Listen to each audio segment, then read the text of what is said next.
Well, as the Pennsylvania GOP Senate race still remains in limbo, we're still waiting for the official count. Lieutenant Governor John Fetterman clinched the Democratic race early on Tuesday night in Pennsylvania. Democrats now bracing for brutal general election fights in the run-up to November, regardless of whether Dr. Mehmet Oz or David McCormick ultimately prevails. It's going to be a tough one. Let's bring in Julia Manchester, national political reporter for The Hill. We're still waiting for that official count, as I said. Former President Trump actually posting that Dr. Oz should declare victory to, quote, make it much harder for them to cheat with the ballots. Is his sentiment being largely ignored, just kind of expected from the former president, or is this possibly something that could spark renewed debates over voter fraud?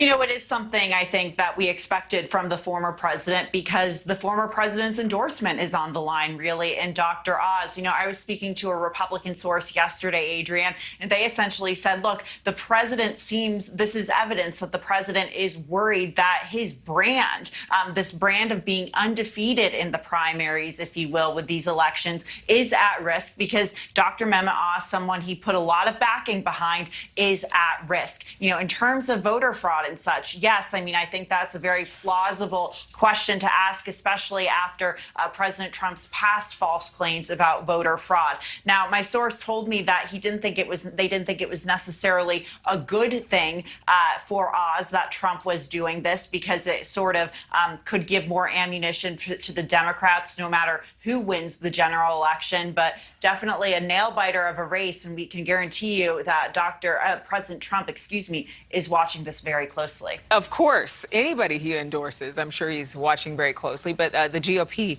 has a lot of vested interest in Pennsylvania, absolutely, with their electoral votes.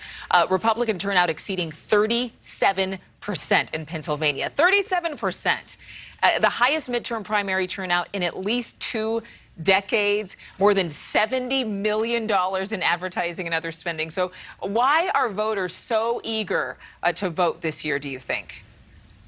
So I want to caution this by saying that Pennsylvania is a closed primary. So you have Republican voters going to vote in the GOP primary, and you have Democratic voters going to vote in the Democratic primary. Independent voters, usually the independent voters we consider swing voters who could end up deciding a lot of these elections, they're not voting in these primaries. So what this tells us is the base is really fired up. And I think that, you know, these numbers are very good for Republicans if they want to be able to fire up that base, especially in a year where Democrats are facing a lot of headwinds. At the same time, though, I don't think it paints a full picture of what's happening with those independent and swing voters, especially those suburban voters, Adrian. We talk about them, the suburbs of Philadelphia, for example, the suburbs of Pittsburgh. These are voters that have played major roles in deciding elections. I'll also say rural voters as well. We know that rural voters tend to lean more to the right, but if they're an independent, maybe left-leaning or moderate voter, I think Democrats are going to be targeting them as well. So I think when we talk about Pennsylvania, it's all about base turnout. We can't make too many predictions ahead of the general election.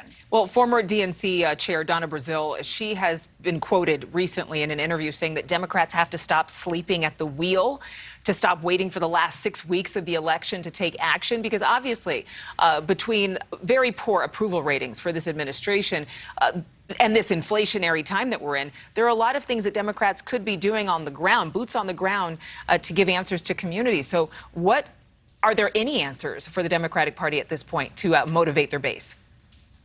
Well, I think one of those answers could be, and it depends what the Supreme Court says, but could be the Roe v. Wade decision. If that decision is overturned, and I've been talking to a number of Democratic sources about this on the Hill and on the campaign trail this week, they're arguing that if this is overturned, this will essentially galvanize Democratic voters. Democratic campaigns across the country say they are already seeing an increased interest in volunteers wanting to come on and campaign for the candidates, an increased interest in voters asking questions. So I think Democrats are really, in a way, hanging on to that decision, hoping it can galvanize voters, especially at the Senate level, because we do know that in the past, Adrian, President Trump and Republicans campaigned heavily on electing Republican senators, so Republican judges or conservative judges and justices could be appointed to courts like the Supreme Court and lower courts. So it's something that Democrats are hoping works in their favor this time. But at the same time,